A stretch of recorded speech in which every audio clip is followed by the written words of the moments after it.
are getting closer, going faster than a roller coaster. Love like yours will surely come my way. Hi everyone, welcome to Premier Scene. My name's Andy Oliver. We're here tonight at the gala screening of We Need to Talk About Kevin. I'm off into the foyer now of the cinema to catch up with some of the cast and crew. Just because you're used to something doesn't mean you like it. You're used to me. First of all, I'd like to ask you about the casting in this movie, because especially the roles of Kevin, young and as teenage age, that was very important in this movie. And how did you go about doing that? Well, that is primarily Lynne's forte and her job, and we were just there to kind of facilitate her and make sure that, you know, she had all the right environment to find the right kids for the film. And it took a long time. Took several months of auditioning on the west coast of America in Los Angeles, and also on the east coast in New York. And then it was really, Tilda Swinton was already cast in the movie, so there was a sort of physical matching to be done there. Lynne started by casting the eldest Kevin, and then once she had decided who that was, she kind of went and found his brothers and his sister. Now, you're well known for, obviously, through your career for a lot of comedy movies. What's attracted you, for something like this? Well, like comedies, I'm not sure. No, I've made all sorts of movies in my career, but I was just the filmmaker. Obviously, Lynne's a wonderful filmmaker, and the material, and Tilda, who was already involved in the project. There were so many great creative elements that, as a producer, it was very hard to say no to, basically. Cinematography, I've seen the movie this morning, and it obviously plays a huge role in this movie. So that was important in getting somebody like Shavers McGarvey on board, wasn't it? Yeah, very much so. I mean, Lynne being having a background in cinematography was very kind of had a lot of input into that. But Seamus was absolutely critical to the look of the film, and their relationship was fantastic. It kept the whole engine of the movie running. Wake up and watch TV. You must be very proud, of course, to see such great actors as Tilda Swinton playing the roles that you've created.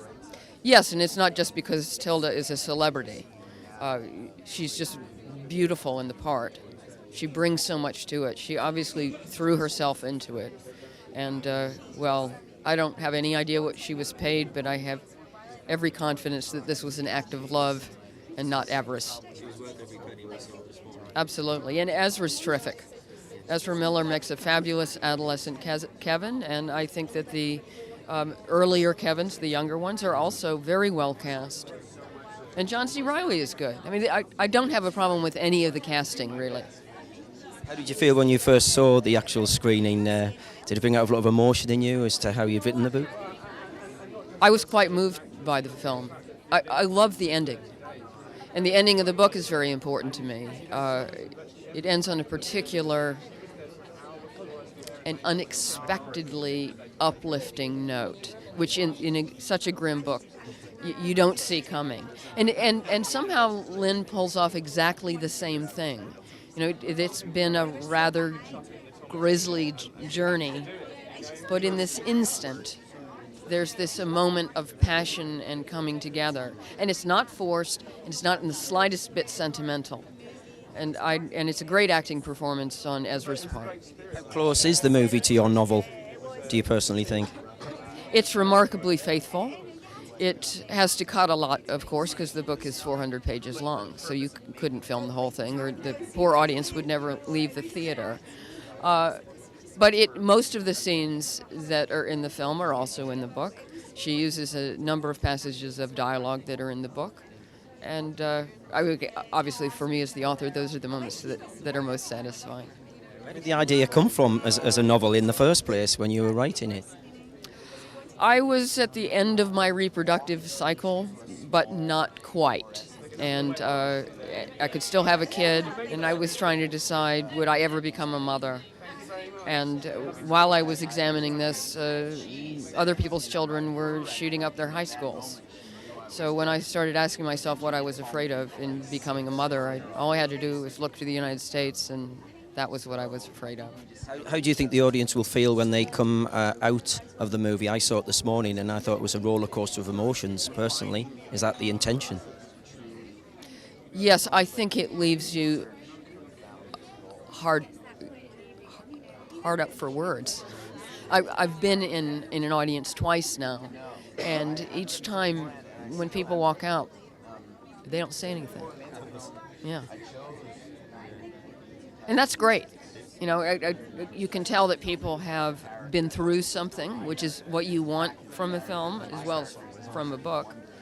And at least for the next hour or two, you've been altered. Get in your car and you listen to the radio. I noticed that there was a lot of red used in the movie. Was that done intentionally to play with the audience's mind, maybe? Well, it's a subjective piece. So you're in the reality of Eva, and one of the striking images, one of the first things I liked in the book as well, you know, was this such mysterious image of red paint splattered over her house, and it was, you know, it was kind of shocking, and you're thinking, why has someone done that? So it has a mystery to it, but also so she's in this kind of red space the whole time. And it was a way of getting from time zones to time zones and being in her head and inside her psychology, you know. And I do a lot with sound that's very subliminal, that people won't notice as much as the colour. Yeah. Talking about sound, the soundtrack was an integral part as well. I noticed a lot of scenes where the scene was played out in the song, wasn't it? Yeah. It was such a joy doing the sounds. I mean, it ranges from Lu Fang, who's a Chinese composer who plays the pipa, and this beautiful song called Ambush that's a love song, you know, and it was kind of appropriate, like a perverse love story that this is. And there was also this Johnny Greenwood who brought her to his studio. We went to the Radiohead studios. There's tracks that my husband and I found. He's a musician too. Just the whole process of that was a joy, and the sound design aspect. But Johnny Greenwood is fantastic, you know, and so you know, we collaborated very well. That was one of my favourite parts of the whole process, is along with working with the actors. You mentioned your husband there. What's the dynamic like of working with your husband, writing a screenplay and directing? He's there. Do you want to come and say DIV? What's the dynamic of working? Right, well, you tell him. You know, I don't know. Dynamic of working with your wife on the screenplay and directing a movie. Well, I would say on the next one, don't do the screenplay in the bedroom. You know, write somewhere else, and make sure you can get to Hampstead Heath or somewhere regularly. Otherwise, you'll kill each other. And Penny's. DIVORCE. I think it was coming quite soon. Well, thank God people like it, because otherwise I think that would have been it, wouldn't it? Do you find yourself taking your work away from the set as a husband and wife, maybe? You live and breathe it when you're writing the script. It's every day, you know. This is the first one we've done together, so but it was great because you know, you're 24/7 and that can be a bit much, but the great thing is if you have a mad idea in the evening, you're talking about things all the time, and it just made some sort of sense. So but just not preferably at 4 a.m. You know, try and keep it to the afternoons. Hey, you can go to your little job or your little school, but you're not going to hear about that on the 6 o'clock news. Ezra, good evening. Good evening. How are you finding London up to now? Oh, You had a good day? Yeah, I'm liking London. I've been asleep most of the time, and the other half of the time I've been doing like press in weird hotel rooms, but the hotel rooms have been really nice. And the like few moments that I've been like tired, sleepily wandering down a street, the street has been awesome. And I'm very excited to be here. I've never been to the UK before, and it seems kind of awesome. I mean, it seems like you guys got a good thing going on. It seems like there are a lot of really, really good-looking bars around here, like with great decorum. Now, Kevin, the character that you play in this movie, how did you immerse yourself in such an intense character? Did you find yourself being in the character before you went on set and after, maybe? Mm-hmm. I found that that there was like a deep internal aspect of Kevin, which is sort of the more like heartbreaking, hard to deal with part of him that had to remain. Because what I wanted to be able to focus on when it came to Kevin was his sort of insane intellectual rationalizations for his deeds throughout the film. Not have to focus on what's really going on internally. Right. So that I tried to cultivate before we started shooting, and then I just tried to like keep it on me, around, inside, on set, off set.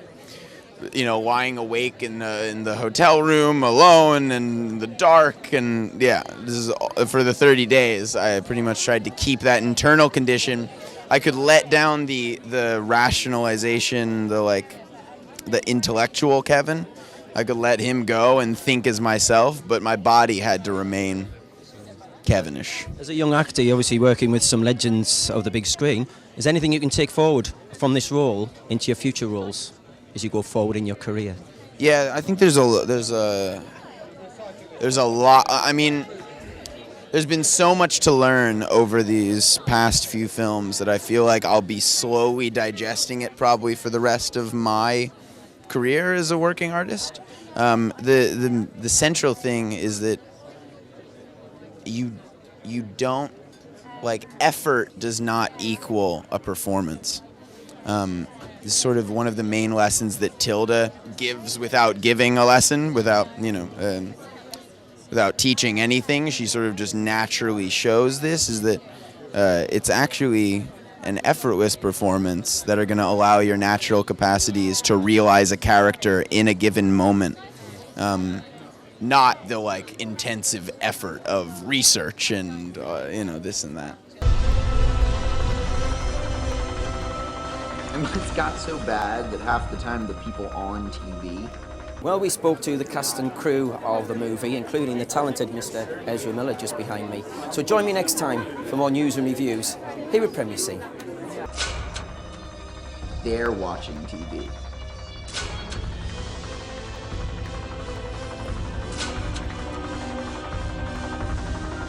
And what are all these people watching?